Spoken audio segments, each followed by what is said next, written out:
Janita, ku do të ti të shkoj tani në këtë moment? Elsa, do të shkoja në Gjirokastër. Dhe në Gjirokastër shoh që gjej Ismail Kadarani.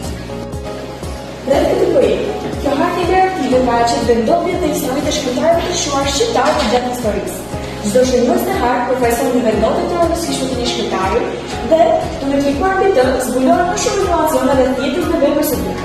Qëllimi është të testojmë trashëgiminë e pasur të trajtë të Shqipërisë dhe ta bëjmë ato të aksesueshme për të gjithë përmes kësaj platforme digjitale. Thuhet se leximi ka humbur, që fjalët nuk lexohen më, por klikohen.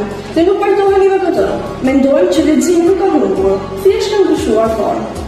Kjo hartë është mënyra jonë për ta treguar këtë.